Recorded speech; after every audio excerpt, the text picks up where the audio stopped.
اور ایک چیز میں کہنا چاہوں گا، اس طرف نہیں توجہ دیتے لوگ، ہم پہ ایجنسیوں کے لیبل لگا دیتے ہیں. آپ لوگوں کو، نوجوانوں جو ایف ایس سی کر رہے ہیں، آپ لوگ گھسو افواج پاکستان میں. آپ لوگ بی ایس سی کر چکے ہو تو سی ایس ایس کا امتحان دو. بیٹا یہ آپ لوگوں کو جب تعلیمی اداروں میں پروفیسر ہود بھائی جیسے 3rd کلاس پروفیسرز پڑھائیں گے اور میڈیا پر باغی کے نام کا ڈرامہ چلا کے قندیل بلوچ کو آئیڈیلائز کریں گے تو قوم کی بیٹی کبھی رابعہ بصری نہیں بنتی. سسٹم کو کون چینج کرتا ہے؟ منسٹر چینج کرتا ہے؟ نہیں. آج تک سچ تو بتایا نہیں گیا، بیوروکریٹ کرتا ہے. آج تک اسلامی تعلیمی نظام کیوں نہیں آیا؟ میں وہ جذباتی یا روایتی باتیں نہیں کر رہا، آج میں سمجھانا چاہتا ہوں. آپ کا سب سے پہلا جو فورن منسٹر تھا، سر ظفر اللہ جسے کہا جاتا ہے، وہ 3rd کلاس آدمی قادیانی تھا. اور اسد اللہ شخص ایک جو یہودی تھا، بعد میں مسلمان ہوا. قائد اعظم نے کہا کہ جو مسلمان ہوتے ہیں حضرت صاحب، وہ تو مسلمان گھر میں پیدا ہوتے ہیں، انہیں تو اتنا مذہب کا نہیں پتا ہوتا، جو ماں باپ بتاتے ہیں وہ کرتے ہیں. تم کیونکہ یہودی تھے، تم اسلام کو سوچ سمجھ کر ہی قبول کیا ہوگا، پڑھا ہوگا، لہٰذا تعلیمی نظام، اسلامی تعلیمی نظام تم نے متعارف کرانا ہے، وہ ترتیب دو. اس نے کہا مجھے 1 سال کا ٹائم دیجیے.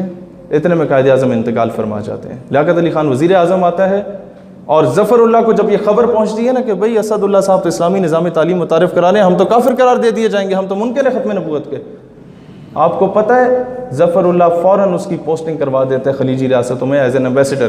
وہ روتا رہتا ہے کہ میری پوسٹنگ نہ کراؤ، آنے والی نسلیں تباہ ہو جائیں گی. وہ کہتا ہے نہیں، تمہیں جانا ہوگا. اور وہ جاتا ہے تو سب سے پہلے اس کی لائبریری کو آگ لگا دی جاتی ہے. یہ جو حدیبیہ مل کے ریکارڈ جلے ہیں نا، اس کی تاریخ وہ 1948 سے شروع ہوئی تھی. آپ کی حکومت بیوروکریٹ چلاتا ہے، منسٹر 5 سال کے لیے آتا ہے. بیوروکریٹ، یہ چیف سیکریٹری ساری زندگی کے لیے آتا ہے. میں یہ ٹیکنیکل باتیں اس لیے کروں کہ نوجوان زیادہ موجود ہیں. نوجوانوں سی ایس ایس کا امتحان دو، بھیس بدل کے جاؤ، ان کے درمیان میں گھسو. جب تک سسٹم میں گھسو گے نہیں، تبدیلی نہیں آ سکتی اس طرح. نہیں تو کل کو امریکہ آج تو ہمیں تقسیم کر رہا ہے نا فرقہ واریت یا لسانیت کی بنیاد پہ، آج تو انڈائریکٹلی ہم پہ قبضہ کیا ہوا ہے. اپنے اس نے ٹاؤٹ بٹھائے ہوئے ہیں ہمارے اوپر، اور ہر ادارے میں بٹھائے ہوئے ہیں معذرت کے ساتھ. یہ فرشتے حضرات اگر سن رہے ہیں سنتے رہیں، ہر ادارے میں بٹھائے ہیں. بات یہ ہے دوستان ذی وقار، کل کو امریکہ ڈائریکٹلی آپ پہ آ کے قابض ہو جائے گا.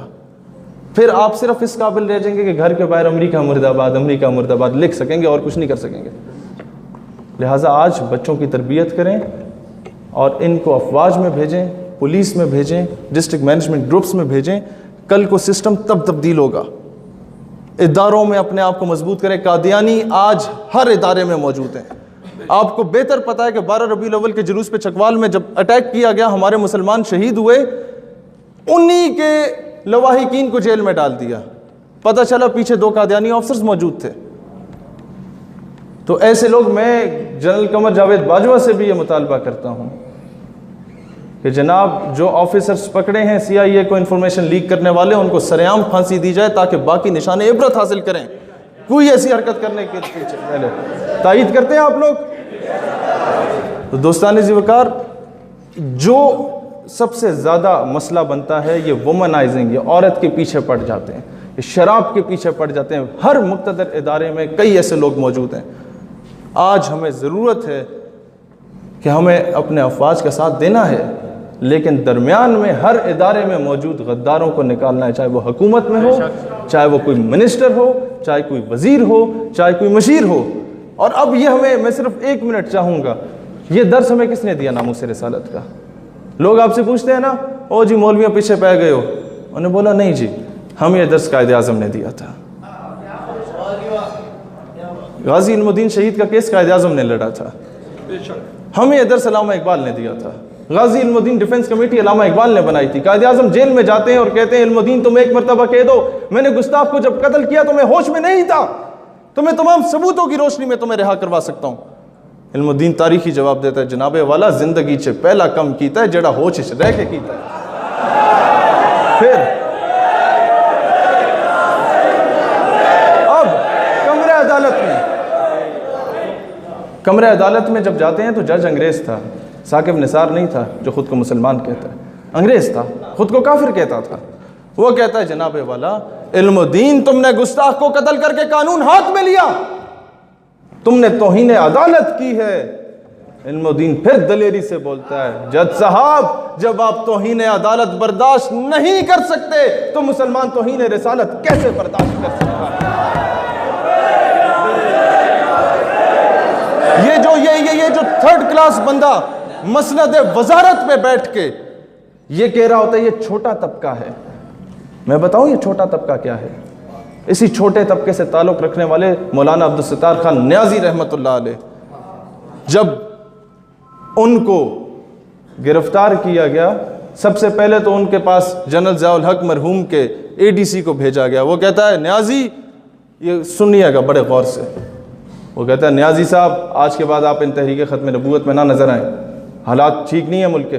وہ مسکراتے ہیں اور جواب نہیں دیتے۔ وہ کہتا ہے Niazi you know I am in uniform, we are running the state and you are under the state, میں وردی میں ملبوس ہوں، میں ریاست چلا رہا ہوں اور تم ریاست کے ماتحت ہو۔ نیازی صاحب کہتے ہیں بیٹا میں جانتا ہوں تم وردی میں ہو، you are in uniform, you are running the state and I am under the state, but listen I was in uniform when you were in liquid state. سمجھیں کہ میں اس وقت تحریک پاکستان میں پاکستان کا جھنڈا لیے اٹھایا تھا، تب میں وردی میں تھا جب تم پیدا بھی نہیں ہوئے تھے۔ یہ تھا چھوٹا طبقہ۔ کمرہ عدالت میں لے کے جاتے ہیں، جج بڈھا نہیں تھا ثاقب نثار کی طرح، جوان سا تھا، نیا نیا آیا تھا۔ وہ کہتا ہے نیازی میں نے تمہارے ریکارڈ اٹھائے، تمہاری ساری زندگی تحریکوں میں گزری ہے، طنز کرتا ہے۔ نیازی صاحب کہتے ہیں مسکرا کے بیٹا اگر تمہاری زندگی، اگر تم نیازی کی زندگی تحریکوں میں نہ گزرتی تو تم آج اس کرسی پہ نہ بیٹھے ہوتے، کسی تھڑے پہ پکوڑے بیچ رہے ہوتے۔ یہ تھا چھوٹا طبقہ۔ اور یاد رکھو میں خیبر پختونخوا میں ہوں، ماؤں کی تربیت، پھر آپ لوگوں نے جو بچوں کی تربیت کرنی ہے۔ وہ ایک 6 ستمبر کی تقریب تھی، ایک جوان شہید ہوا تھا ہمارا ہندوستان کے خلاف، تو پٹھان ماں کو بلایا جاتا ہے کہ تمہارا بیٹا شہید ہوا ہے، کیا تاثرات ہیں؟ تو میں سمجھ رہا تھا پٹھان ماں آئے گی، روئے گی، کہے گی بچہ بڑا یاد آتا ہے، تو میں مر کھپ گئی ہوں۔ وہ آتی ہے آفرین اس پٹھان ماں پہ، آتی ہے اور کہتی ہے وطن اچھر خپمشے، وطن پریشان نہ ہو، پٹھان ماں زندہ ہیں جو اپنے بچوں کو تجھ پہ قربان کرنے کے لیے تیار ہیں۔ تو یہ پاکستان ہمارے اکابرین نے بنایا، ہمارے خواجہ قمر الدین سیالوی نے بنایا، ہمارے پیر آف مانکی نے بنایا، ہمارے پیر آف زکوڑی نے بنایا، ہمارے پیر پگاڑا نے بنایا، پیر جماعت علی شاہ نے بنایا۔ اگر کوئی کہتا ہے اس ملک کے ٹھیکیدار ہو، بولو ہاں وفادار بھی ہیں، چوکیدار بھی ہیں، ٹھیکیدار کہتے ہو ٹھیکیدار بھی ہیں، تمہیں اس پہ قابض نہیں ہونے دیں گے۔ اللہ اسلام اور وطن عزیز پاکستان کا حامی و ناصر ہو۔ پاکستان ہمیشہ زندہ باد، اور اللہ ان دلیر بزرگوں کا سایہ ہم پہ سلامت رکھے، آمین۔